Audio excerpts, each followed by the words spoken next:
20 minute में 20 खबर में आपका स्वागत है। मैं हूं आपके साथ प्रियंका राय। हम अगले 20 मिनट में आपको देश दुनिया की 20 ऐसी खबरें बताने वाले हैं जो इस वक्त न केवल सुर्खियों में है बल्कि दिलचस्प और अहम भी हैं। तो शुरू करते हैं 20 मिनट में 20 खबरों का सिलसिला और सबसे पहले देखते हैं राजस्थान की कौन कौन सी खबर इस वक्त अहम है। सिरोही जिले में 7 साल की मासूम के साथ दुष्कर्म का मामला सामने आया है। यहाँ घर के बाहर खेल रही बच्ची को बुलाकर उसका रेप किया गया। इस घटना में चौंकाने वाली बात यह है कि दुष्कर्म करने वाला भी एक नाबालिग है। उसकी उम्र महज 13 साल है। मामला सामने आने के बाद नाबालिग लड़के को बाल सुधार गृह में भेजने की प्रक्रिया शुरू कर दी गई है। घटना सिरोही जिले के पिंडवाड़ा उपखंड की है, जहाँ पीड़ित बच्ची के पिता ने पुलिस को घटना की जानकारी दी और मामला दर्ज कराया। पुलिस ने पिता की शिकायत पर केस दर्ज कर मामले की जांच शुरू कर दी है। डीएसपी किशोर सिंह खुद इस केस की जांच कर रहे हैं। पिंडवाड़ा थाना क्षेत्र में 7 वर्षीय बालिका से दुष्कर्म का प्रकरण परिजनों के द्वारा दर्ज किया गया, जिस पर घटनास्थल का निरीक्षण करके आस पड़ोस के व्यक्तियों के बयान लिए गए। पीड़िता का मेडिकल करवाया गया। पीड़िता के 161 के बयान महिला अधिकारी के द्वारा लिया गया। श्रीमान एसपी साहब के निर्देशानुसार आरोपी विधि का उल्लंघन करता को डिटेन करके किशोर न्याय बोर्ड में पेश करके संप्रेषण गृह में दाखिल कराया गया।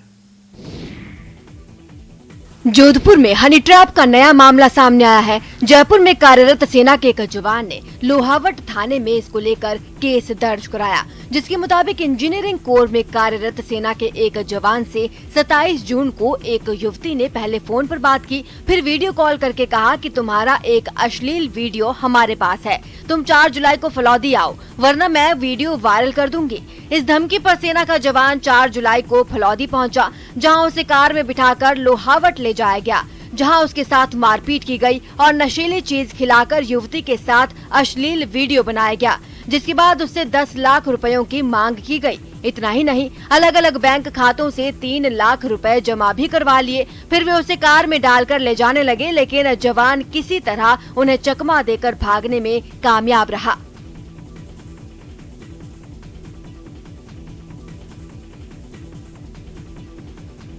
बिखरी पड़ी गृहस्थी, राख में तब्दील आशियाना बता रहा है कि ये कहर बरपा है। जिसने भी ये मंजर देखा उसका कलेजा मुंह को आ गया। ये कहर बरपा है जालौर में, जहां काल बनकर आए करंट ने न सिर्फ घर को जलाकर राख कर दिया बल्कि इस आशियाने के मालिक पति पत्नी को मौत की नींद सुला दिया। ये दर्दनाक हादसा जिले के चीतलवाना इलाके के भीमगुड़ा गांव में हुआ, जहां शनिवार की देर रात हाई टेंशन तार टूटकर एक घर में लगे बिजली के तार पर गिर गया, जिसके बाद पूरे घर में करंट दौड़ने लगा। लेकिन चुपके से घर में आ चुके काल से पति पत्नी अनजान थे। मोबाइल चार्जिंग के लिए लगा रखा था और धुड़ाराम ने मोबाइल निकालने के लिए जैसे ही हाथ बढ़ाया, करंट ने उसे अपनी चपेट में ले लिया। पति को तड़पते देख पत्नी बचाने के लिए दौड़ी, लेकिन पति को बचा तो नहीं सकी, खुद करंट की चपेट में आ गई। देखते ही देखते दोनों पति पत्नी की मौत हो गई। फिर करंट के कारण घर में आग भी लग गई और घर पूरी तरह जलकर राख का ढेर बन गया।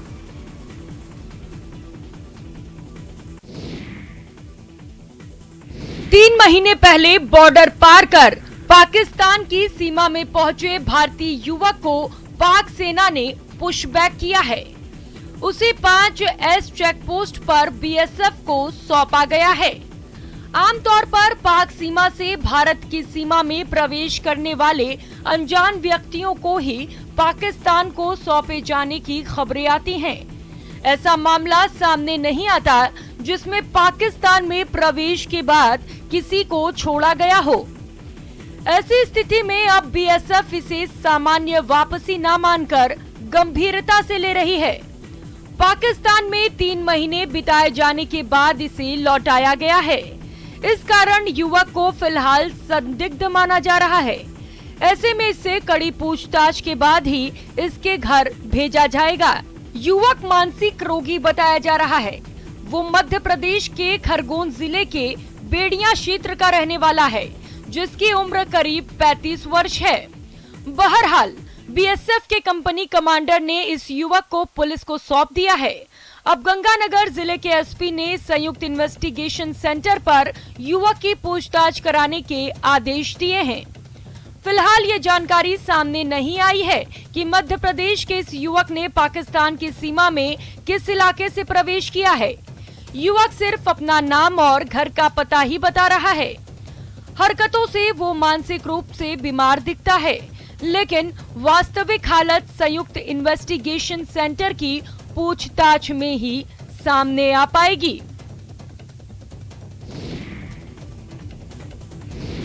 कोरोना की दूसरी लहर के कहर से वडोदरा उभरी भी नहीं कि विशेषज्ञ अगस्त तक तीसरी लहर की आशंका जताने लगे। दूसरी लहर के दौरान अस्पतालों में आईसीयू वार्ड, वेंटिलेटर और ऑक्सीजन की कमी काफी महसूस की गई थी। इससे सबक लेते हुए अब राजसमंद जिला अस्पताल में 12 बेड का नया आईसीयू वार्ड तैयार किया जा रहा है, जिस पर करीब 100 से 125 लाख रुपए की लागत आएगी।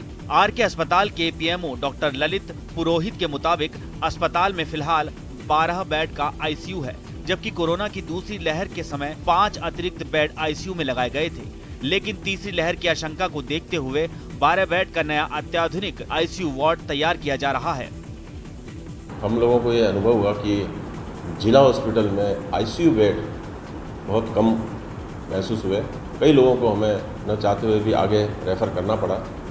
तो 12 बेड का तो हमारा आईसीयू था, 5 हमने टेम्परेरी रूप से बढ़ाए थे, लेकिन इसके बाद में वेव जाने के बाद हमने और एस्टिमेट बनाया कि कम से कम 12 बेड और हो।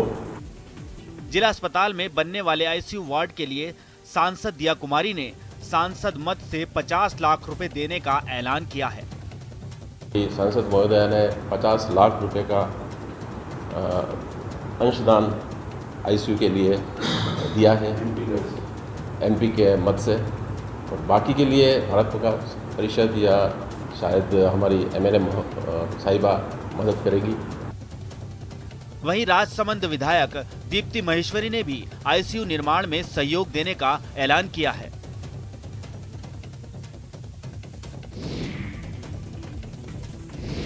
कोरोना के चलते पिछले 1.5 वर्ष से स्कूल और कॉलेज सूने पड़े हैं।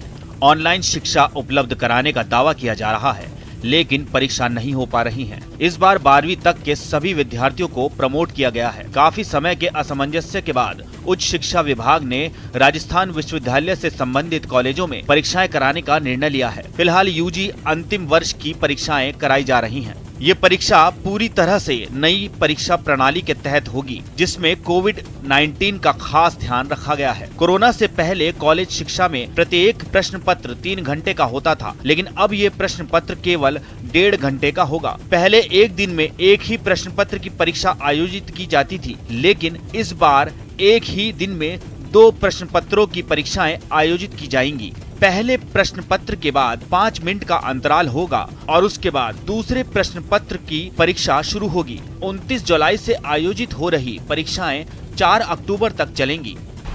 इस बार राजस्थान विश्वविद्यालय ने परीक्षा के पैटर्न में चेंज किया है। बीए, बीएससी और बीकॉम पार्ट 3 के बच्चे जो हैं वो 2 पेपर एक साथ एक ही परीक्षा के समय में देंगे। एक पेपर की अवधि होगी 1.5 घंटा और उसी समय 5 मिनट के अंतराल में उसको दूसरी कॉपी दे दी जाएगी और वो अपना दूसरा पेपर तैयार करेगा।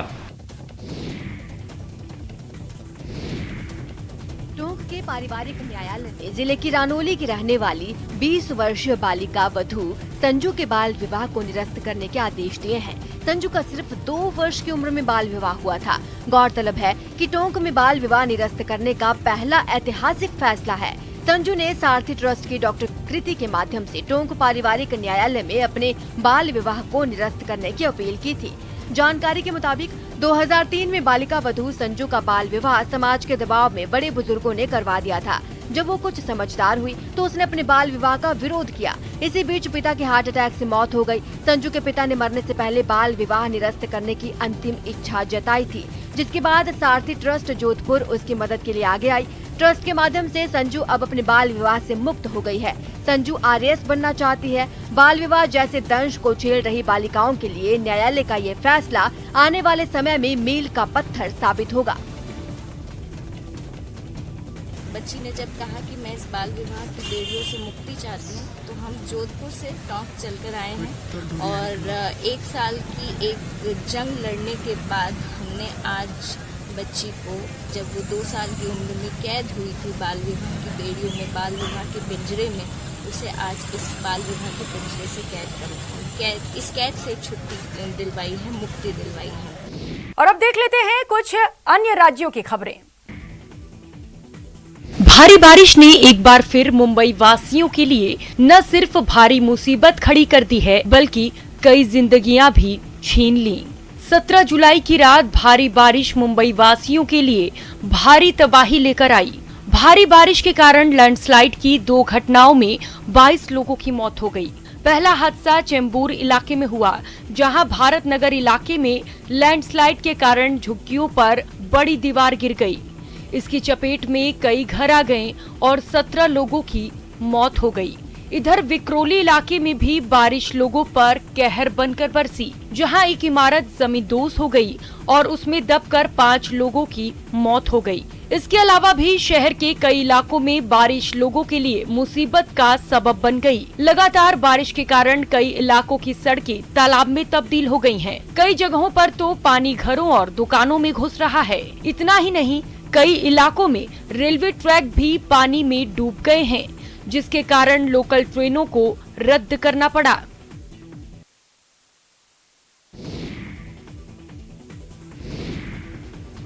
ट्रेन में बिना टिकट यात्रा कर रहे एक शख्स और उसके बेटे से जब टिकट दिखाने को कहा गया, तो उसने टिकट मांगने वाले को जमकर हड़काया और देख लेने की धमकी दे डाली। पूरा मामला यूपी के सहारनपुर रेलवे स्टेशन का है, जहां ऑन ड्यूटी कर्मचारी के टिकट मांगने पर खुद को सहारनपुर में तैनात पुलिसकर्मी बताने वाला व्यक्ति और उसका बेटा बिना टिकट पकड़े जाने पर पुलिस का रौब गालिब करने लगे। दोनों आरोपियों ने रेलवे के ऑन ड्यूटी कर्मचारी और आरपीएफ महिला कांस्टेबल के साथ हाथापाई की और उनके लिए जाति सूचक शब्दों का प्रयोग किया। इतना ही नहीं, दोनों ने वीडियो बनाने वाले शख्स से मोबाइल छीनने का भी प्रयास किया, लेकिन कार्रवाई की बात सुनते ही शख्स की वर्दी का रौब गायब हो गया। आरोपी माफी मांगने लगा। अब अधिकारी मामले को दबाने में लगे हुए हैं, इसलिए रेलवे के सभी अधिकारी कुछ बताने या बाइट देने से बचते हुए नजर आए।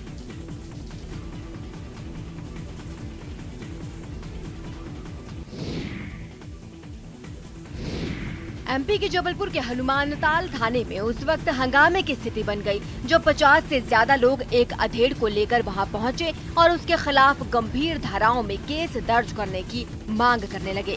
थाने लाए गए अधेड़ पर लोगों ने नाबालिग बच्चियों से छेड़छाड़ करने और गंदे इशारे करने के आरोप लगाए।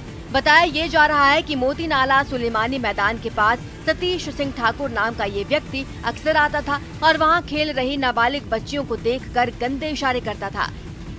शनिवार रात करीब 9 बजे फिर से सतीश बाइक से वहां पहुंचा और लड़कियों को देखकर गंदे इशारे करने लगा, जिसके बाद बच्चियों ने परिजनों को इसकी जानकारी दी। इसके पहले कि सतीश वहां से भागता, लोगों ने उसे पकड़ लिया और फिर थाने लाकर पुलिस को सौंप दिया। एक आदमी है, वो लोग जब मैदान में सुलेमानी मस्जिद के पास मैदान में खेलने जाती हैं, तो ये आदमी उन लोगों के साथ मतलब उनको देख के गलत हरकत करता है, पैंट की चैन खोलता है और अपने शरीर का कुछ पार्ट से दिखाता है, गंदी चीज़ें दिखाता है। तो लड़कियां डरी हुई है और कुछ लड़कियां आई हैं, सिर्फ 2 लड़कियां भी आई है रिपोर्ट करने। लोगों का कहना है आरोपी की शिकायतें पहले भी मिली हैं, लेकिन जब तक लोग उसे पकड़ने पहुंचते तब तक वो भाग जाता। लेकिन इस बार उसकी एक नहीं चली। पुलिस ने केस दर्ज कर जांच शुरू कर दी है। सतीश सिंह राजपूत बता रहा है वो आदमी। कहाँ का रहने वाला मैडम? ये अभी क्लियर नहीं है, सिर्फ सतीश सिंह राजपूत बता रहा है वो भी। किन धाराओं के तहत मुकदमा है? ये आईपीसी की धारा 354 का के तहत उसके पे और पॉक्सो एक्ट की धारा है 11(1)(12। 2 महिलाओं के बीच हाथापाई, मारपीट और ग्रामीणों का हो हल्ला। तस्वीरें बिहार की हैं। मसौढ़ी के धनरुआ में ये हाई वोल्टेज ड्रामा इसीलिए हो रहा है क्योंकि यहाँ शादी कर दूल्हा अपनी नई नवेली दुल्हन को बीच रास्ते में छोड़कर फरार हो गया। जी हाँ, मामला प्रेम प्रसंग के साथ अपहरण से भी जोड़कर देखा जा रहा है। तभी तो रेड बिगहा गांव में ये हाई वोल्टेज ड्रामा काफी देर तक चलता रहा और ग्रामीण तमाशबीन बने रहे। दरअसल प्रेम प्रसंग के आरोप में जब युवक को अगवा कर शादी कराई गई और फिर उसे प्रेमिका के साथ विदा किया गया, तभी बीच रास्ते में वो लड़की को छोड़कर फरार हो गया। नव विवाहिता को इस तरह से देखकर स्थानीय ग्रामीणों की भीड़ जमा हो गई। बाद में प्रेमिका जब अपने प्रेमी के घर पहुंची तो घर वाले मारपीट पर उतारू हो गए। लड़का के बाप का नाम है देवान प्रसाद है। दूसरा से बात करते हैं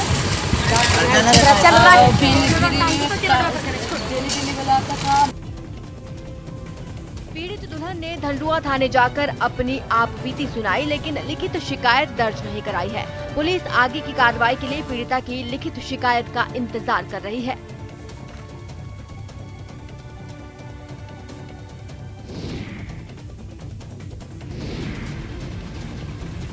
तीरंदाज दीपक के हाथों ने जलवे बिखेरने शुरू ही किए थे कि मजबूरी ने उनके पैरों में जंजीरें बांधनी शुरू कर दी।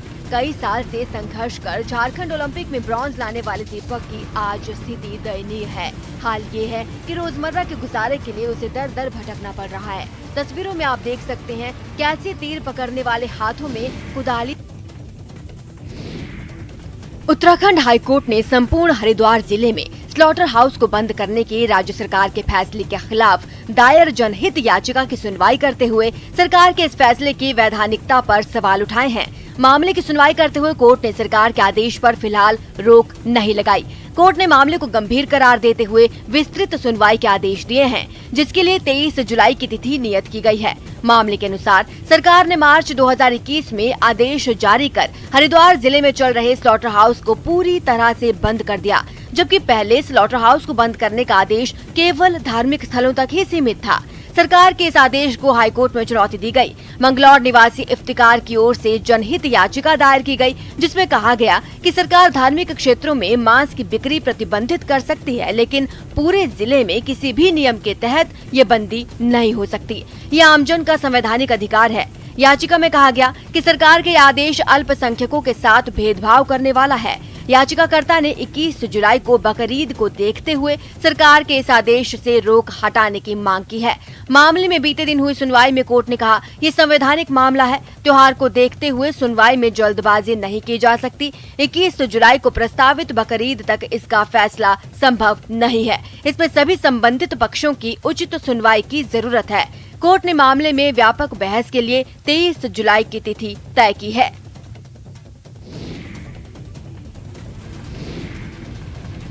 तीरंदाज दीपक के हाथों ने जलवे बिखेरने शुरू ही किए थे कि मजबूरी ने उनके पैरों में जंजीरें बांधनी शुरू कर दी। कई साल से संघर्ष कर झारखंड ओलंपिक में ब्रॉन्ज लाने वाले दीपक की आज स्थिति दयनीय है। हाल ये है कि रोजमर्रा के गुजारे के लिए उसे दर दर भटकना पड़ रहा है। तस्वीरों में आप देख सकते हैं कैसे तीर पकड़ने वाले हाथों में कुदाली थमा दी गई है। सर, हम सरकार से तो यही मांग करेंगे कि सर हमको सुविधा दे सर, और हम झारखंड ही नहीं, हम देश का नाम रोशन करना चाहते हैं। मेरा वो सपना है कि हम भी एक अपने देश के लिए किसी दिन खेलें और देश के लिए मेडल जीतें। पेट पालने के लिए सर रोजगार करना पड़ेगा। सर अब खेलें कि हम पेट पालें, मजदूरी को समझ में नहीं आता। बोकारो का रहने वाला दीपक अपने पिता की मौत के बाद मां के साथ रहता है। कभी तीरंदाजी में जलवे बिखेरकर झारखंड का नाम रोशन करने वाला दीपक आज बदहाली के दौर से गुजर रहा है। मां घर से ही किराने की दुकान चलाकर 2 पैसे कमाती है, तो बेटा दीपक भी मां का हाथ बंटाने के साथ चाय बेचा करता है। मां का सपना था कि बेटा झारखंड ओलंपिक में जिस तरह मेडल जीता उसी तरह तरक्की की सीढ़ियों को चढ़े, लेकिन फिलहाल तो ये परिवार दाने दाने को मोहताज है। बहुत ही सोचे हैं कि उसको आगे तक ले जाने के लिए घर का स्थिति के कारण अभी काम पे जा रहे हैं। शादी में दूल्हे के पास तो उसकी होने वाली दुल्हन बैठा करती है, लेकिन ये क्या, दूल्हे राजा के बगल में तो हेल्थ वर्कर बैठी हैं, वो भी इंजेक्शन के साथ। जी हाँ, शादी से पहले कभी इस तरह की तस्वीर देखी है आपने? नहीं ना, लेकिन बिहार के गया के विष्णुपद में हुई इस अनोखी शादी की वैक्सीन वाली तस्वीर इन दिनों हर तरफ चर्चा का विषय है। जहां शादी के मंडप पर जाने से पहले वर वधू ने कोरोना का टीका लगवाया, तभी 7 फेरे लिए। कोरोना से बचाव की वाकई ये अनोखी तस्वीर है जो समाज को बड़ा संदेश दे रही है। दरअसल गया के विश्वविद्यालय थाना क्षेत्र के सिराजपुर गांव के विकास कुमार की शादी रजौली की रहने वाली पूनम कुमारी से तय हुई थी। दोनों पक्ष के लोग गया के प्रसिद्ध विष्णुपंत मंदिर परिसर में बने विवाह मंडप में शादी समारोह आयोजित करने को तैयार हुए। सभी लोग मंदिर परिसर में बने विश्राम गृह में ठहरे। ठीक सामने विवाह मंडप पर शादी की रस्में चल रही थी। इसी दौरान दूल्हे राजा विकास की नजर विश्राम गृह में चल रहे टीकाकरण अभियान पर पड़ी। विकास ने फौरन अपने एक साथी को मेडिकल टीम के पास भेजा। टीम के कर्मचारियों ने जब उससे पूछा कि क्या दूल्हे और दुल्हन ने कोरोना की वैक्सीन ली है, तो पता चला कि दूल्हे राजा और दुल्हन दोनों में से किसी ने कोरोना का टीका नहीं लगवाया था। फिर क्या था, दोनों ही पहुंच गए वैक्सीनेशन सेंटर में और फिर शादी के साथ फेरे लेने से पहले संक्रमण से बचाव का संकल्प लिया।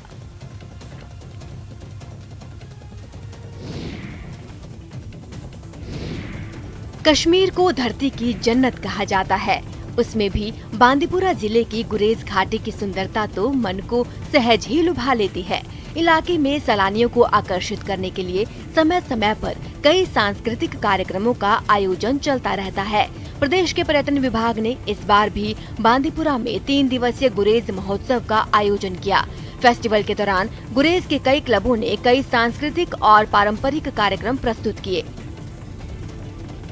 इसके अलावा पशु और भेड़ पालन, हथकरघा, रेशम उत्पादन और हस्तशिल्प सहित कई विभागों के स्टॉल लगाए गए हैं। स्थानीय लोगों और पर्यटकों ने स्टॉल का दौरा किया और प्रदर्शित उत्पादों में गहरी रुचि दिखाई। प्रदेश के पर्यटन निदेशक डॉक्टर GN ईटू ने बताया कि इसका उद्देश्य इलाके में पर्यटन को बढ़ावा देना है। उन्होंने कहा, गुरेज में न सिर्फ प्राकृतिक सुंदरता है, बल्कि संगीत और नृत्य सहित स्थानीय संस्कृति भी आकर्षक है। बता दें, गुरेज घाटी को कश्मीर के सबसे अच्छे पर्यटन स्थलों में से एक माना जाता है।